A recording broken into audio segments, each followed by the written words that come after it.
Programa Bate-Papo na Praça. Olá, amigos da sua TV Noroeste. Está começando mais um Bate-Papo na Praça, o nosso encontro semanal aqui no seu canal 19. O programa de hoje, com grande alegria, está recebendo a visita da Maristela Gonçalves Gomes. Ela é diretora pedagógica da Escola Criando Asas e sobre esse assunto, sobre educação, é que a gente vai falar agora, em 30 segundos, na tela da sua TV Noroeste.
Muito bem, então, estamos começando mais um Bate-Papo na Praça, hoje recebendo aqui a Maristela Gonçalves Gomes. Maristela, primeiramente, muito obrigado por estar aqui com a gente, por ter aceito o nosso convite, e vamos falar sobre educação, não é isso? Eu que agradeço a possibilidade de estar aqui, é uma oportunidade única e fico muito lisonjeada com o convite. Vamos lá, diretora pedagógica. Isso. O que fez você ser uma diretora pedagógica? De onde surgiu essa vontade? Na verdade, o Colégio Criando Asas, ele veio ao encontro, né, de uma necessidade minha. Eu sempre trabalhei com educação, mas no ensino superior. E aí, em função de alguns problemas familiares mesmo, né, eu fiquei viúva com 2 filhos pequenos e o colégio foi a unir, né, a necessidade de investir na educação dos meus filhos e de trabalhar mais próximo a eles. Né? E aí a direção foi automática, né? Foi assim, então? Foi Bom, assim. mas vamos contar um pouquinho da sua história de vida, né? Você é de Birigui? Natural Eu de sou Birigui? nascida em Piacatu. Piacatu. Sou daqui da região, né? Saí daqui para estudar e voltamos com muito prazer, né? Voltamos para a região para oferecer algo tão inovador, que é o que a gente oferece no Colégio Criando Asas. É um prazer enorme trazer para a minha região o que tem de mais novo no mercado em relação à educação. Bom, então, conforme você mesmo disse aí, a instalação da escola, o embrião que fez essa escola chegar aqui, foi justamente por você ter 2 filhos pequenos na época, Sim, é isso? Sim. E você via a necessidade de colocar uma escola aí para dar um caminho para os meninos, é isso? Para as crianças? Exatamente. Pensar numa escola do século XXI, né, porque estamos lidando com crianças do século XXI. Então, essa concepção que nós tínhamos, né, de educação, que é lá do século XIX, não faz mais sentido hoje, né, Valdecir? Então, a gente precisava inovar. Tá. E há quanto tempo já tem a Escola Criando Asas? Em nossas mãos, nós estamos desde 2014. Ela já existia, né, o colégio já existia, nós compramos e aí, a partir daí, começamos a oferecer as mudanças. E aí você falou para mim que hoje é uma escola totalmente familiar, né? Sim. Quem é que trabalha com você na Criando Asas? Hoje estou eu, a minha irmã, né, a Márcia, a Mariana, que é minha sobrinha, né, filha da Márcia, estamos diretamente dentro da escola. E aí tem outros irmãos e primos que são sócios também, mas é uma empresa familiar.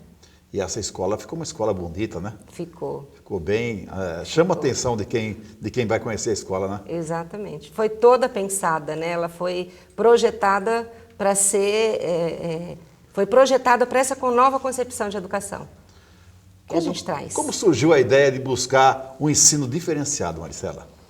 Não foi Onde vocês se inspiraram para trazer isso? Enquanto professora do ensino superior, né, eu sempre trabalhei com formação de professores. Então, assim, existe essa tendência dentro da educação, né, de mudança, isso na teoria. Na prática isso não acontece muito ainda, né? Mas na teoria já tem uma corrente que vem lá desde a década de 80 tentando trazer essas mudanças para o Brasil, mas ela não consolida ainda na prática. Então, com o meu trabalho, com os meus estudos, né, para a formação de professores, eu já vinha trilhando esse caminho. Então, mas a gente prepara um professor às vezes e a escola não está pronta. Aí a dicotomia, né, teoria e prática que não bate. Então agora a gente traz essa nova escola e aí a gente teve que fazer o papel inverso, formar esses professores. Então nós temos um investimento muito grande na formação do professor. Eles são contratados não por 4 horas, mas por 6, 2 horas são de estudos na escola, mais um sábado por mês de formação, que tá, né, isso é uma exigência do colégio, fora os horários que a gente tem de reuniões para estudo também.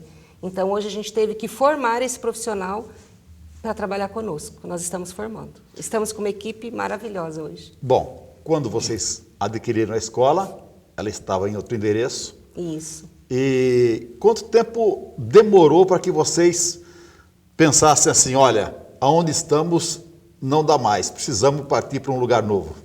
Bom, desde que a gente comprou a escola, a gente já tinha em meta ampliar.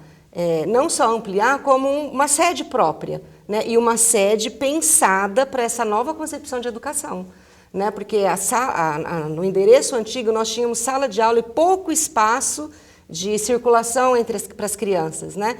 Tanto que a gente tinha que fazer rodízio entre as crianças para usar o parque, né? Então, desde que a gente já comprou sabendo que em pouco tempo a gente teria que ter, né? Se a gente quisesse mesmo essa educação diferenciada, a gente teria que ter um espaço maior, que é o que a gente tem lá. Porque hoje a aprendizagem ela não acontece dentro da sala de aula, só na sala de aula, muito mais fora. As crianças não conseguem mais ficar presas, sentadas numa carteira ouvindo um professor falar. Ela clama, né, por outras necessidades. Então, quando uma criança não consegue ficar sentada mais, ela às vezes é interpretada como indisciplina, mas ela está falando, olha, eu quero aprender lá fora, tem muita coisa interessante lá fora.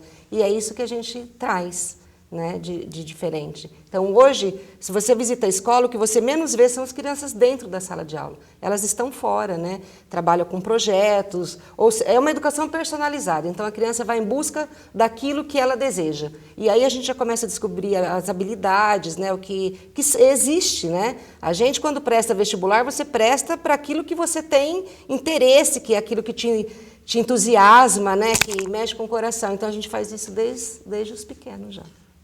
Qual o caminho que você acha que é mais certo? Vocês estão aprendendo com as crianças ou as crianças estão aprendendo com vocês? E os dois. Ali é uma via de mão dupla, né? Porque elas nos ensinam muito, principalmente para nós que vivemos, né, nessa escola da nossa geração, de ouvir passivamente, né? Então, conteúdos, como a gente trabalha com projeto, assim, no início do ano, a gente faz uma eleição, e é processo eleitoral mesmo. As crianças se candidatam, elas escolhem os temas e aí a gente faz a eleição para eleger um único tema. Então, a gente tem mesário, tem fiscal, tem tudo. Esse ano a gente pegou até boca de urna. Foi muito interessante. Então, as crianças também aprendem esse processo democrático. Então, eles escolhem um tema de interesse deles para estudar. E aí vão em busca disso. E, às vezes, eles escolhem um tema da qual o professor não tem muito conhecimento. Então, aí, o professor vai aprender junto com as crianças. É uma via de mão dupla. E é muito interessante esse processo, porque as crianças têm uma curiosidade e uma empolgação tão grande que faz toda a diferença para o professor. Então, hoje, os professores trabalham super empolgados e muito felizes na escola por conta disso também. Então, a escola, eu falo que ali a gente não trabalha, a gente se realiza todos os dias, em todos os momentos, é muito gostoso. Como que é a disciplina comparada com tempos anteriores? Tempos anteriores que eu falo é o seguinte, Maristela, tinha hora para chegar, continua tendo? Não, regras tem. Regras tem. Lá na escola, sim, a gente prioriza o desenvolvimento da autonomia. Por quê? Primeiro, provavelmente, as profissões que as crianças que estão conosco lá, a profissão que elas vão exercer provavelmente nem existe ainda. Então, que habilidades você tem que desenvolver nessa criança? Que conteúdos ela tem que aprender? A gente não sabe. Então, a gente acredita que, se ela for um sujeito autônomo, ela vai buscar. Né? Se ela tiver autonomia, ela vai buscar. Ela está pronta para buscar. E isso a criança tem. Então, a gente estimula isso, mas autonomia com responsabilidade. Então, existem regras, existem combinados que precisam ser respeitados. Então, por exemplo, ela tem um projeto que ela vai desenvolver. Ela é livre na escolha do projeto, mas ela tem prazo para cumprir. Ela não existe responsabilidade sem regras. Não é chegar lá e soltar a criança para assim, faz o que você quiser. Não existe autonomia, desculpa, né? Não existe autonomia sem responsabilidade, porque senão você cai no oba-oba. Né? Então, a gente tem essa autonomia, mas também exige responsabilidade, muita responsabilidade. Isso eles aprendem desde muito pequenos, guardando o brinquedo que eles estão usando, guardando o material que eles usam. Né? A gente começa de pouquinho, de acordo com aquilo que a idade permite, mas essa busca é constante, é autonomia com responsabilidade. E aí vocês fazem um acompanhamento geral ou vocês observam aluno por aluno para saber, porque uns são de um jeito, outros de outro, tem outros caminhos, tem outras vontades. Como que é o comportamento de vocês perante essa situação? Individualizado. Individualizado. Cada um desenvolve, né, o tema é único. Na sala da educação infantil, por exemplo. No ensino fundamental, as crianças já são maiores, já têm mais autonomia, então aí cada um tem o seu roteiro, né, que eles vão desenvolver. Eles têm o seu tutor, que não é, o professor não dá mais aula expositiva no ensino fundamental. Tem um professor regente de sala, que é para tirar a dúvida, assim, né, mais rápido, mas cada aluno tem o seu tutor. Então, é como se fosse o TCC, né, na graduação, que a gente tem que desenvolver. Então, o aluno tem o seu roteiro, tem o seu orientador, o seu professor tutor, e aí cada um está no seu roteiro, cada um tem você está com roteiro de matemática, outro está com roteiro de ciências, eles escolhem por onde eles querem começar, e aí vai, é individualizado. Quanto tempo que dura uma aula na sua escola? Nós temos o horário das 7h30 ao 12h10, por exemplo, no ensino fundamental. Sim. Mas a gente não tem, agora é aula disso, agora é aula daquilo, não, porque o aluno tem o seu roteiro. Os únicos horários fixos são de aulas extras, porque a gente tem yoga, a gente tem capoeira, a gente tem música, a gente tem dança, a gente tem expressão corporal, são várias aulas extras, né? Então, essas aulas extras são fixas. Fora disso, o aluno tem o seu roteiro e ele vai desenvolver naquele momento, com o prazo que ele determinou com o tutor, chegou o prazo, então ele vai entregar para o tutor e nesse momento ele é avaliado. A avaliação dele é o resultado que ele está apresentando do roteiro. E assim como no TCC, ele tem que produzir algo, né? Seja um texto, seja uma maquete, ele tem que produzir algo onde ele mostra que o conhecimento daquele roteiro foi adquirido. Então, não tem um aluno mais ou menos. Né? Não existe um aluno 5, 6, 7 de nota. É 10, a meta é 10, porque ele vai ter que mostrar aquilo que ele aprendeu. Se não houve aprendizagem, então ele vai refazer, né? Pega um roteiro mais específico, o tutor vai ajudar, mas ele vai refazer, então a meta é 10. Então tá. Então, se você disse que é individualizado, né? A cada roteiro desse, isso. Então não há comparação de aluno com aluno. Não, em momento algum. Porque cada um sabe o que, né, do seu, cada um se interessa pelo seu. Existe sim parcerias, né, que isso é muito rico e muito produtivo. Então, assim, quando um aluno tem dúvida, às vezes alguém que já fez aquele roteiro ajuda esse amigo.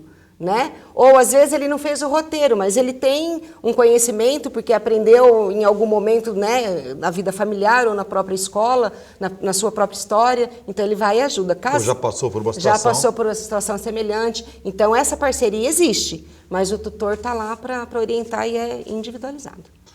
Eu estou conversando... Até as reuniões, desculpa, Não? Até as reuniões de pais hoje nós estamos fazendo individualizada, porque cada aluno é único. Né? Então, na reunião de pais, a gente já mostra, olha, seu filho apresenta uma habilidade para tal coisa, vamos investir nisso, né? Então, ó, seu filho está precisando de ajuda nisso, se você puder nos ajudar nesse sentido, né? As reuniões de pais estão sendo feitas individualizadas. Só para complementar, então, essa reunião de pais aí, vocês marcam um dia e todos os pais vêm, ou é também aleatório? Você pode chamar alguém hoje, outro amanhã, outro depois? A gente marca, tem horário marcado, a gente marca, mas é com cada família. É individual mesmo. Certo. É o professor, o coordenador, né, da área e os pais da criança. Legal. É individualizado. Eu estou conversando aqui com a Maristela, que é a diretora pedagógica da Escola Criando Asas. A gente vai para um rápido intervalo e na volta eu quero saber da Maristela como funciona a educação infantil. A partir de que idade a escola oferece os seus serviços para a sociedade? A gente volta em 30 segundos.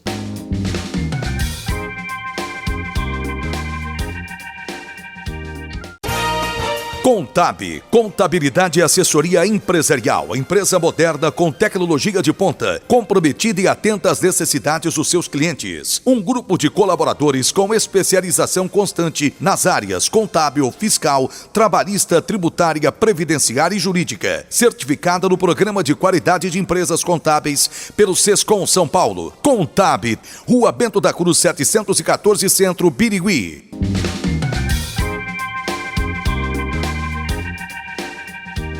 E estamos de volta com o nosso bate-papo na praça, hoje recebendo aqui a simpática presença da Maristela, que é diretora pedagógica da Escola Criando Asas. Maristela, vamos continuar com o nosso bate-papo aqui. A partir de que idade a sua escola recebe crianças? 4 meses. 4 meses? 4 meses. Mamãe voltou a trabalhar, a criança fica conosco. Desculpa perguntar, mas o que vocês fazem com uma criança de 4 meses lá? Por incrível que pareça, muita coisa. Às vezes as pessoas acham que os bebês não entendem, né? Não, mas a gente faz muita estimulação. Eles têm música, tem muita estimulação. O foco no berçário é a estimulação. Em todos os sentidos, motor, né? Em todos os sentidos. Trabalhamos com estimulação. É uma coisa bem inovadora mesmo, né? Já na barriga da mãe, né, é possível começar alguns trabalhos, porque o primeiro sentido que a criança desenvolve, né, enquanto feto ainda é a audição. Então, por isso que hoje se fala muito, conversa com o bebê, né, conte história, ouça música, já desde do ventre materno, né? Então, a gente leva isso muito a sério. Você lembra quando você começou a alfabetização? A sua? Lembra? Aos 7 anos de idade. 7 anos de idade. Hoje, que idade uma criança começa com a alfabetização? Na verdade, assim, a legislação prevê o processo de alfabetização no 1º e 2º anos do ensino fundamental.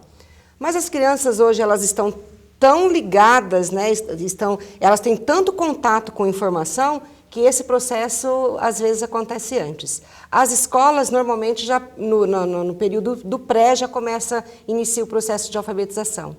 Né? Para a gente não, no colégio, a gente não estimula a alfabetização no pré, mas às vezes ela acontece, de acordo com o interesse da criança. Mas a idade que a lei prevê é 1º e 2º ano do ensino fundamental, por volta de 6, 7 anos. Os pais de hoje, Maristela, e eu acredito que assim é uma vontade, porque quem é que não quer ver o filho escrever, né, ler?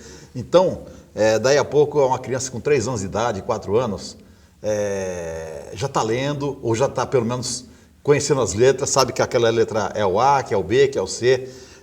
Você acha que isso é uma atitude errada dos pais, incentivar as crianças, ou você acha que isso favorece o crescimento? Olha, eu acho que nada pode ser forçado. Quando a criança se interessa, por que não? Né? A gente não é movido por interesse? Né? Quando a gente se interessa por alguma coisa, a gente não vai lá e faz? A criança também é movida por interesse. Então, a partir do momento que a criança mostra interesse, eu acho que é muito interessante você investir.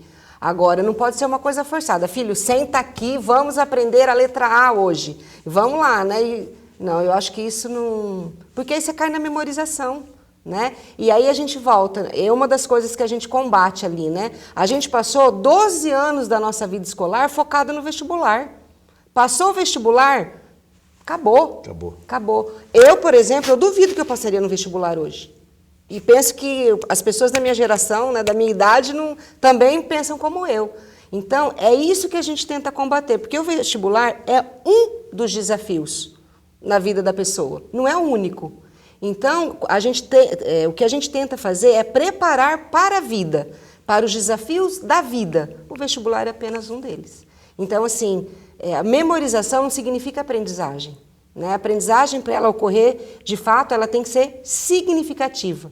Por isso que a gente investe na aprendizagem significativa, no mão na massa, né? Então, vamos lá, vamos aprender fazendo. Então, a gente trabalha com projetos, mão na massa, e ali as coisas acontecem. Na medida em que você vai fazendo, você vai adquirindo conhecimento e respeitando muito, né? Principalmente na educação infantil, que você estava falando, as culturas da infância, né? Que é o brincar, né? Essa coisa da fantasia, que é muito forte nas crianças. Só para você ter uma ideia, nós temos uma criança hoje no ensino fundamental, que ela é muito responsável. Então, ela chegou para a mãe e disse assim: ô mãe, você está pagando uma escola, mas eu só brinco, né? Eu acho que eu não estou aprendendo, eu só brinco. Aí a mãe começou a conversar com ela, e foi bem na primeira semana de aula, né? Agora, após quando a gente voltou. E aí a gente estava trabalhando a questão da pandemia e das outras pandemias que houveram, né? E aí a mãe começou a perguntar, e ela falou: não, porque é da gripe espanhola, nanana. Aí a mãe falou: nossa, onde você viu tudo isso? No Google? Ela falou: não, lá na escola. Aí, porque ela aprendeu isso num teatro, numa apresentação que teve na escola, que para ela era brincadeira. Aí a mãe falou: você está vendo? Ela falou assim: nossa, mamãe, eu aprendi mesmo, que gostoso. Pronto, faz sentido que a mãe está pagando na escola. Certo, claro. Né? Então, assim, eles aprendem brincando, eles aprendem produzindo algo, né? Então, é muito rico. É um sistema, então, muito diferenciado mesmo, Marcela. Muito, muito. Dentro do colégio, não existe sala de aula com carteiras enfileiradas, um sentado atrás do outro, ouvindo o professor e só escutando o que o professor diz. Né? Não, é interação o tempo todo, é troca o tempo todo, e eles vão em busca o tempo todo daquilo que eles querem, né? Dos projetos. E aí, que faixas de idade você está atendendo hoje? Crianças, você já falou que é a partir dos 4 meses? Dos 4 meses nós temos até o ensino fundamental. Para o ano que vem, a gente já abre o 7º, 8º e 9º anos. Né? E outra coisa que a gente tem de inovação no colégio, a gente não trabalha com esse regime seriado, 1º ano, 2º ano, 3º ano. A gente trabalha com ciclos, né? Então, o ciclo ele tem 2 anos. Então, você tem criança de 7, 8 anos juntas, sabe assim, por faixa etária, porque você não aprende só com pessoas da sua idade. Certo. Concorda? Você aprende com o mais novo, com o mais velho, você aprende, né? Então, isso é uma coisa muito rica. Então, a gente trabalha com ciclos. E, ao invés de ele ter 1 ano para aprender aquele conteúdo, ele tem 2. Né? Então, é um processo mais tranquilo, mais, né? Que dá margem para que ele realmente possa pôr a mão na massa e fazer acontecer. Né? Então, é muito interessante. Como que funciona essa faixa que você está falando aí perante o governo do Estado? Porque a Delegacia de Ensino tem um projeto, não tem? Cobrando das escolas: olha, quem é do 1º ano, 2º ano, 3º ano, 4º ano, vai passar para o antigo 1º ginasial. Como é que funciona, assim, para classificar esse aluno? Como que ele vai chegar lá na frente, quando ele tiver 14, 15, 16 anos, para entrar numa outra escola? Final de ciclo, né? É assim, a LDB prevê, né? Tanto que o ensino rural, há muitos anos atrás, trabalhava com ciclo. Você chegava na zona rural, até pela falta do professor, trabalhava-se com muitas idades. E isso era muito rico. Mas, infelizmente, foi mal interpretado, porque era na zona rural, por falta de professor, quando, na verdade, é a maneira mais eficaz que tem de se aprender, que é a troca muito grande.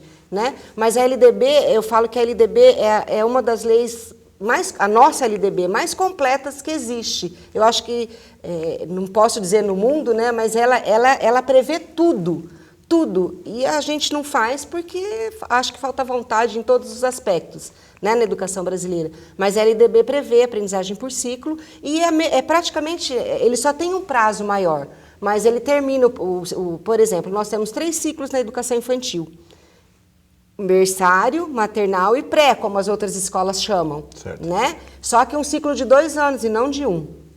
Porque as escolas falam berçário 1, berçário 2, maternal 1, maternal 2. Então, a gente tem um ciclo. Né? Então, na hora de ir para outra escola, não faz diferença. E esse ciclo, ele pega, por exemplo, 2 anos? Sim, é um ciclo de 2 anos. E aí, desse ciclo, pode estar crianças com 5 anos, mas pode estar com alguém com 7 também ou não? Não. Porque aí que tá, são ciclos de 2 anos. Então, por exemplo, as crianças estudam, as crianças que chegam com 4 meses, o ciclo é até 1 ano e 11 meses. Né? Até os 2 anos, digamos assim. Aí é 2 e 3, 4 e 5, 6 e 7, entendeu? Todos os ciclos, então, têm duração de 2 anos? Tem duração de 2 anos. Nós vamos oferecer, a partir do ano que vem, o último ciclo do ensino fundamental, e aí sim será um ciclo de 3 anos, que seria o 7º, 8º e o 9º ano. E aí, juntos. E aí, nesse ciclo, esse último que você está falando aí, entra a alfabetização? A alfabetização está no primeiro ciclo do ensino fundamental, que aí são crianças de 6 e 7 anos. Então, ao final desse ciclo, ela tem que estar completamente alfabetizada. É isso que a legislação prevê. E aí sua escola vai oferecer também? Isso a gente já faz. Já faz? Já faz. Inclusive tem crianças que saem do 3º ciclo do fundamental, que é o pré, já sai alfabetizado. Mas isso não é porque a gente exige. Isso é porque às vezes a criança se interessa, é estimulada e acaba acontecendo. Vocês percebem a vocação da criança e vai dando corda. Exatamente. Para ver até onde ela vai. Até onde ela vai. E se acontecer, por exemplo, de crianças num ciclo se destacar e querer mais, existe a LDB também prevê a questão da aceleração. Então, é possível que ela mude de ciclo. Por exemplo, uma criança que está no primeiro ciclo passe para o segundo. Ela tem 2 anos para desenvolver o conteúdo, mas se ela desenvolver em 1 ano e meio, eu vou segurar meio ano essa criança? Não, ela vai para o ciclo posterior.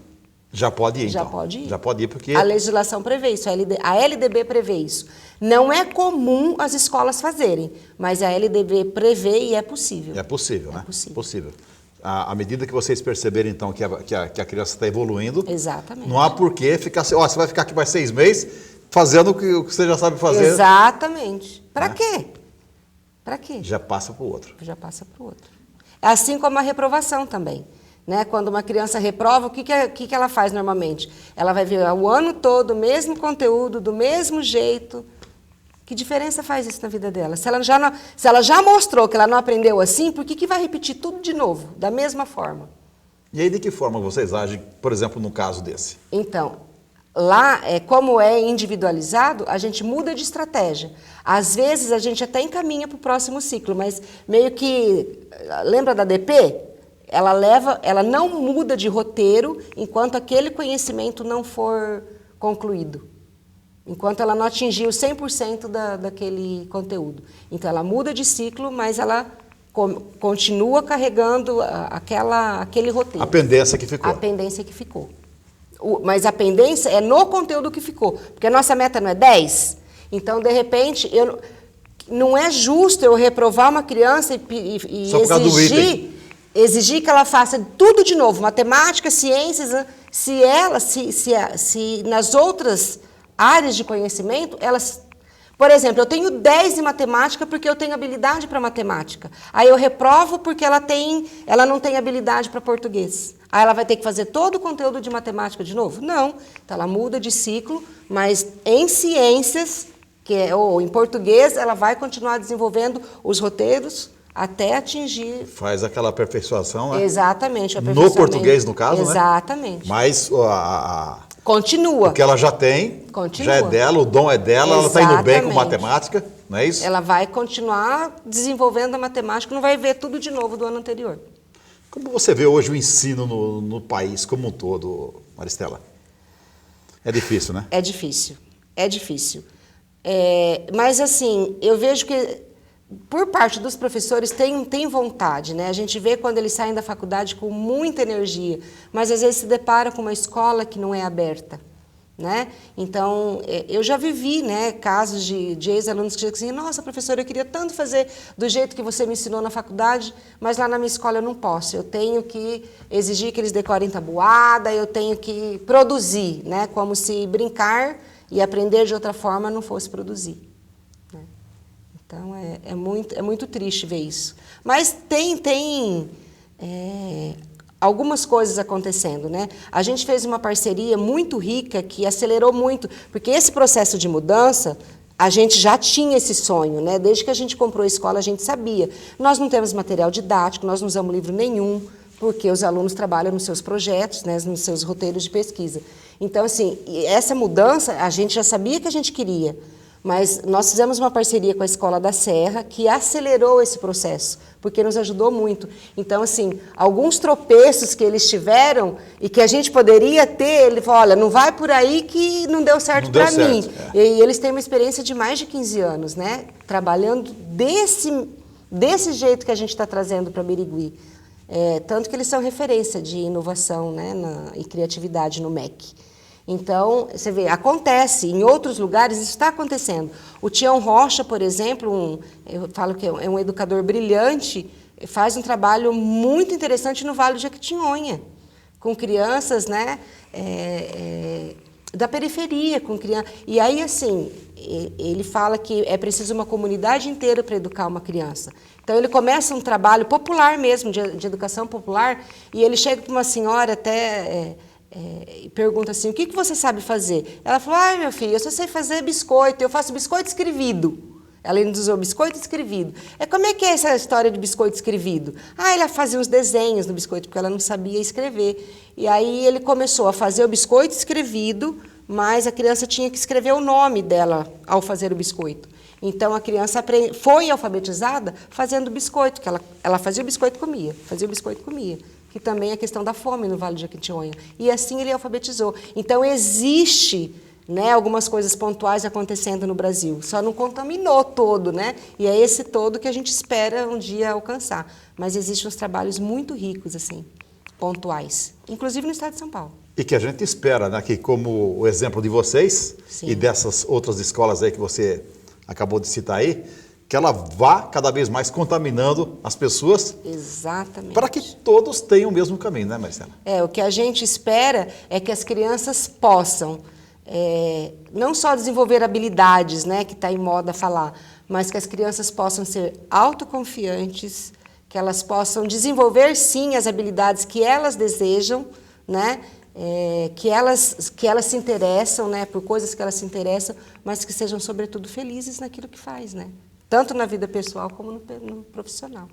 É isso que a gente almeja. Maristela, foi um prazer muito grande ter você aqui no nosso bate-papo na praça de hoje. Eu que agradeço. Quero estar agradecendo a você, ao pessoal todo da sua escola.